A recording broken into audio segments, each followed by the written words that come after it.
Et on va commencer par Chris. Ouh, Chris, tu es voyante. Bonjour, médium. Chris. Bonjour tout le monde. Chris Massé, voyante à Saint-Jory. Oui. Voilà, mais tu reçois, on va dire, dans le monde entier, parce que tu fais aussi en visio. Oui, je suis internationale. Tu es comme Obélix, tu es tombé dedans quand tu étais petite. Exactement. Il y a le poids qui va avec. Et on a vu ton interview, alors tu es passé depuis un moment avec nous dans Humanitaire, mais on a vu ton interview dans ABC Talk, où tu racontais aussi plein de secrets très intéressants. Que personne ne savait. C'était révélateur. Eh ben super. Hein. Ouais. Ouais, donc, du coup, après, je suis revenue sur ton émission et sur ABC Talk, donc je fais des émissions avec toi. Ben, c'est gentil. Du coup, j'ai vu qu'ils ont été voir ton profil. Ah, d'accord. Ouais. Et toi, dans la médiumnité, aujourd'hui, je sais qu'il y a beaucoup de questions autour de savoir comment on peut communiquer avec l'invisible, comment on sait qu'il y a des entités chez soi, comment on communique avec un... Voilà, c'est plein de questions. Hein. Il y a un défunt. Ouais, un défunt. Eh bien, pas plus tard que ce matin. Ok. Je vais faire une petite anecdote.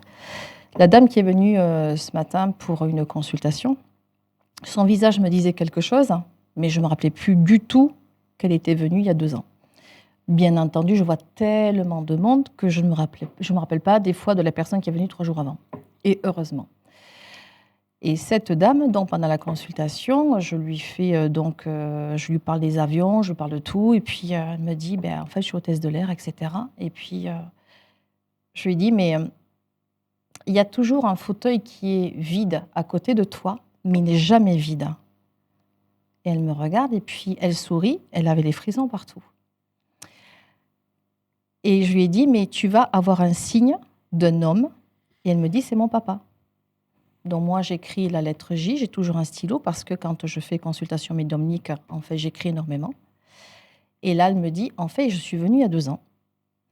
Elle me dit, je te laisserai finir ton histoire après, mais je dois vraiment te raconter quelque chose et je parle énormément de toi. Elle me dit à toutes les compagnies, elle me dit, et c'est juste incroyable. Elle me dit, c'est pour ça, elle me dit que les gens te regardent sur tes réseaux parce que je leur parle de toi tout le temps. Je dis, mais quoi? Elle me dit, quand je suis venue il y a 2 ans, tu m'as dit le prénom de mon père. J'ai dit OK. Et elle m'a dit, tu m'as dit la même chose, il y aura un fauteuil vide à côté de toi, mais il ne sera jamais vide. Il y aura l'histoire d'un enfant. Moi, j'ai cherché pendant 3 mois. 3 mois après, donc bien sûr, en étant hôtesse de l'air, elle fait donc un long trajet en avion. Et elle s'assoit et elle pense à moi. Et elle repense qu'elle allait avoir un signe, mais ça faisait 3 mois qu'elle n'avait pas eu ce signe. Et puis, on pouvait se détacher, donc tout le monde a fait la ceinture. Elle est restée assise 2 minutes. Il y a un gamin qui est venu du fond de l'avion, qui devait avoir 4 ans, qui s'est mis à courir tout le long de l'avion. Et la maman, elle lui dit « Joseph, viens ici !» Son père s'appelait Joseph. Ah ouais. Et le gamin a voulu s'asseoir à côté d'elle. Non. Donc la maman dit « Je suis vraiment désolée. » Vous n'allez pas être désolée.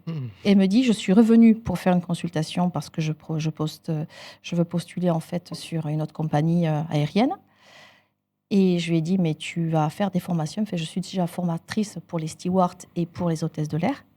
Mais par contre, ton histoire, le monde entier la connaît. Je dis, comment ça? Elle me dit, je suis partie à Tahiti, je raconte l'histoire à chaque fois que j'ai un repas. Ah ouais. Et ce matin, j'ai pleuré. J'ai dit, c'est juste incroyable. Elle me dit, ça fait 2 ans que je raconte ton histoire dans le monde entier. Je suis partie à Tahiti, je suis partie à Nouméa, je suis partie partout. Elle me dit, je suis allée plusieurs fois à l'île de la Réunion. Et les gens de l'île de la Réunion te connaissent justement par rapport à cette histoire-là.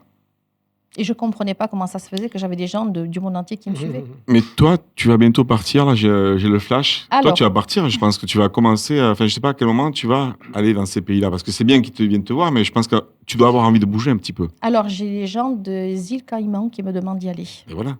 Et si tu as besoin d'une équipe, je crois qu'on y va tous. Ah non, mais moi, je les embarque. On a un chanteur. Parce que là, il y aura du travail. Tu vas avoir du boulot. Moi, je porte très bien les bagages. Là, tout d'un coup, tu vois, on n'a pas la mémoire sélective, on a de la force. Là, on est des amis, là, tu vois, tous ensemble. Là, oui. Tout d'un coup.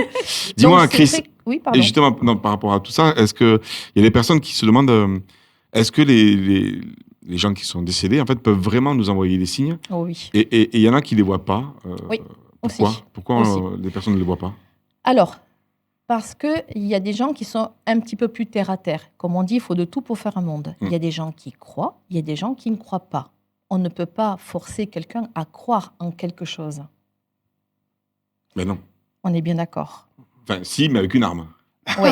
Et c'est pas conseillé. Ou un Cela- bon cela- gâteau au chocolat. Un bon gâteau au chocolat Sur la aussi. menace d'un pistolet, abaisse ton pantalon.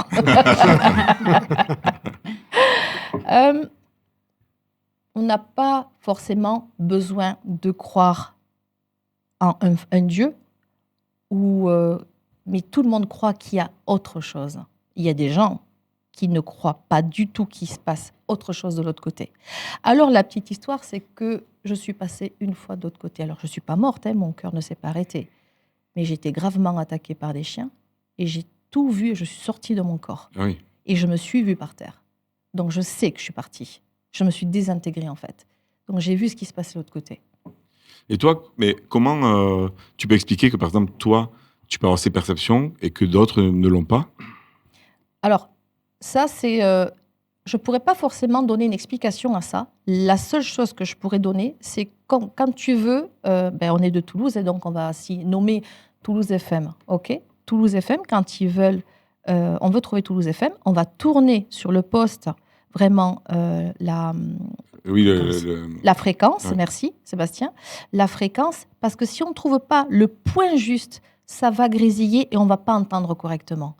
Tout est une question de fréquence et de perception. Il y a des gens qui n'ont jamais touché une guitare.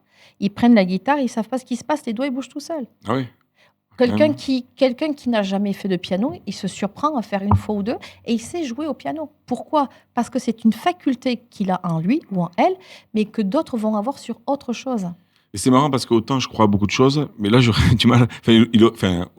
Quand tu dis ça, en fait, j'aimerais bien le voir. Quand un mec qui prend une guitare qui n'a jamais joué. C'est simple. J'ai tellement galéré, moi. Alors, Je veux voir. Pareil. Je veux voir. alors c'est simple. Mais On oui. va prendre mon histoire. Ah je oui. suis issue des gens du voyage, puisque de toute façon, c'est de ça que je suis venue parler sur ABC Talk. Et comment on explique qu'un gamin, le père, il joue à la guitare, qu'un gamin n'a jamais touché la guitare? Explique-moi juste à vue d'œil qu'une musique, il peut la refaire? On est bien d'accord qu'il n'a pas pris de cours? Oh non, mais je te crois aussi, mais c'est vrai Tu que vois, c'est. c'est ça aussi qu'il faut comprendre. Ouais. C'est que moi, il y a un monsieur qui est venu il n'y a pas longtemps, il me dit, vous savez, Chris, moi, je suis comme saint Thomas, je ne crois que ce que je vois. Et je lui ai dit, pourquoi ne pas croire pour voir au lieu de voir pour croire? C'est le principe des Amérindiens, hein, enfin, On est bien qui nous d'accord. transmettent depuis longtemps. En fait, il ne suffit pas de croire. Il faut y... Attends. Alors, on Il reprend. faut y croire pour voir. Si tu veux D'accord. voir, en fait, il faut d'abord y croire. Voilà. C'est comme quand c'est la pensée, la créatrice. Tu penses quelque chose de négatif, le négatif va t'arriver. Tu penses quelque chose de positif, tu émanes une énergie différente et auquel cas, à ce moment-là, quelque chose va venir de positif se présenter à toi. Est-ce que tu penses que justement, par rapport à cette croyance-là, quand on appelle un défunt, en fait, un grand-père, une grand-mère, et il nous aide vraiment, en fait, c'est quoi? C'est son énergie Enfin, est-ce que tu peux l'expliquer toi à ta façon? Oui. Parce que bien sûr, il n'y a pas de vérité. Mais... Alors, bien sûr que je fais appel à mes défunts. Ouais. Il n'y a pas un jour où je ne les remercie pas. Mais ce qu'il faut savoir, c'est qu'ils font des choses pour nous. Il y a certaines personnes qui ne le voient pas. Il y a des gens qui ne voient pas les signes. Et c'est dommage. Pourquoi on ne voit pas les signes? Parce que le cœur n'est pas complètement ouvert. Le troisième œil n'est pas ouvert. Ça, c'est le... En fait, troisième œil et BHE, barrière hermétique encéphalogramme. Ouais. Quand un enfant vient de naître, on a la fontanelle. Et en grandissant, la fontanelle se ferme. J'ai appelé ça la BHE, barrière hermétique encéphalogramme. Si ici c'est ouvert, n'importe quoi peut rentrer. Le bien comme le mal. C'est pour ça qu'il faut savoir se protéger. Ah, et alors comment on se protège? Parce que il y a des fois, autant la protection, je ne sais pas comment on le voyait autour de la table, mais il y a des fois, autant la protection, elle est utile, mais il y a des fois, est-ce qu'on ne s'enferme pas à se protéger? Alors, c'est simple. Après l'émission, tu vas faire ta journée, tu vas rentrer chez toi, tu vas faire quoi après ta journée pour te sentir bien? Tu vas te doucher. Donc, tu vas te nettoyer. Okay. C'est aussi simple que ça. Donc, je suis obligé de me doucher. Ok, pardon. En fait, j'ai envie de dire qu'une protection, c'est demande et tu auras, frappe et on t'ouvrira. Ah ouais, okay. Ouais, ça, c'est ma phrase. Et ça que je peut veux être autre transmettre. chose que se doucher, ça peut être une activité ou quelque chose dans laquelle on se projette en se disant là, bah, tiens là je veux me nettoyer. Là, chacun va trouver sa façon de se nettoyer. On se nettoie pas balade, tous de la même. Par exemple, exactement. Se balader. Merci. Ouais. Ce qu'il faut savoir, c'est que marcher va nourrir notre rate. Ouais. Parce que marcher, c'est on est sur la terre et la terre de humaine et terre, c'est celle on tient nos pieds sur cette terre. Donc du coup, si on marche, on fait un footing, on va se balader en conscience, avec le bien-être. Qu'il pleuve, qu'il vente, qu'il neige, on s'en fout. Couvre-toi, va dans la nature, va chercher ce qui te correspond. et tu vas nettoyer et tu vas alimenter ta capacité sensorielle, visuelle, mais tu vas aussi nourrir tes organes. En tout cas, dans ce que tu partages, ce que je résume, c'est que les signes sont là, les défunts communiquent avec nous, tous les jours, peut-être, qu'on peut leur demander de l'aide, et que aussi pour se protéger contre des énergies négatives, on peut se doucher, on peut faire de la guitare, on peut aller marcher. Le nettoyage peut être très simple. C'est juste se laver les mains. C'est juste se visualiser une douche de lumière. Des choses très, très, très simples. Alors, quand tu dis, par exemple, est-ce qu'on ne s'enferme pas là-dedans ? Ma question est la suivante. Quand tu descends de ta voiture, tu fais quoi ? Je vais marcher. Non. Je ferme la porte. Merci. Donc, tu as protégé ton lieu. Tu as protégé ta voiture. Et pourtant, tu le fais. Et quand tu veux re-rentrer dans ta voiture, tu l'ouvres. Donc, tout simplement, la façon de protéger quelque chose, un lieu, une personne, c'est d'ouvrir et de fermer. C'est tout. On peut faire le bruit comme ça. Mais je le fais souvent. C'est moderne. Je le fais. C'est-à-dire je peux faire. Quand j'avais la Renault 5, tu sais qu'avec la clé, tu n'arrivais pas à fermer, je faisais quick. On est bien d'accord. Donc je peux mettre ma bulle. Je fais clic clic. Il y a la bulle. Clic clic. Exactement. Ok. Clic clic. Exactement. Laurent fait quand je fais des conférences. J'ai eu un atelier là, le samedi et j'ai demandé aux gens qui étaient là, est-ce que vous voulez un atelier sur le magnétisme, sur le pendule ou sur comment se nettoyer, se protéger ? Pas une personne m'a dit l'atelier, comment se nettoyer, se protéger. Et pourtant, ces gens-là ne sont pas médiums. Mais parce que l'humanité a besoin de nettoyer et de comprendre. Merci Chris. Il nous reste 3 minutes. Est-ce qu'il y a quelqu'un qui veut réagir ? Est-ce que quelqu'un veut... Oui, moi je voulais te poser une question. Oui. On parlait par exemple du petit garçon qui prend la guitare, qui n'a jamais pris de cours. Et c'est inné. Oui. Tu ne penses pas que ça vient des vies antérieures, des vies passées ? Ça peut être des vies passées, mais comme il baigne là-dedans, il n'a même pas besoin, il a juste l'oreille. D'accord. Du coup, le gamin, il va avoir une perception, on va dire, ben oui, il a baigné, c'est comme quelqu'un, par exemple, un parent ou un grand-parent qui a passé son temps à faire de la pâtisserie. C'est connu que quand même, le gamin, il va savoir faire une pâte brisée, parce qu'il a vu, mais pas parce qu'on lui a dit qu'il faut mettre le beurre en premier, etc. Il a une petite perception, il a baigné là-dedans. Donc la médiumnité, c'est pas que je suis née avec ça. Que tu l'as vu. Exactement. Il n'y a pas longtemps, j'ai dit, tiens, il y a longtemps que je n'ai pas eu de signes, que je n'avais pas vu des plumes marron ou blanches. Ouais. Je dis ça, entre 2 clientes, j'ai un chêne pas loin de chez moi, je vois pour aller me nettoyer, ça me prend 2 minutes, je pose les mains, et là, une plume marron qui me descend comme ça, j'ai dit merci. Chaque fois qu'il y a une plume, c'est un signe pour toi ? Alors, pas forcément, il y a bien sûr que ça peut être un signe, mais ce n'est pas non plus l'oiseau qui en fait est en train de perdre toutes ses plumes, où tu vois un tas comme ça. Ça non, mais par contre, oui, tu le ressens signe, en fait. Je l'ai eu. La différence, c'est ça, c'est que en fait, un signe, on le ressent dans le corps, quelque part. Quand il y a un signe. Il y a aussi les personnes qui veulent se rassurer, mais il faut pas non plus oublier que là-haut, ils veulent qu'une chose, c'est notre bien. Ils veulent qu'une chose, c'est qu'on soit bien, qu'on soit heureux. Encore une fois, c'est ma phrase et que je voudrais transmettre. Demande et tu auras, frappe et on t'ouvrira. Comment je fais pour demander ? Eh bien, c'est simple.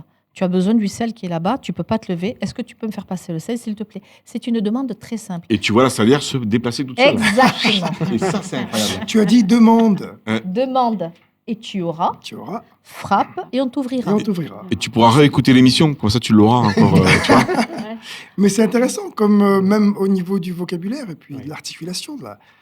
Oui. C'est très intéressant. Et moi, je pense que Nabil va préparer une chanson avec ça.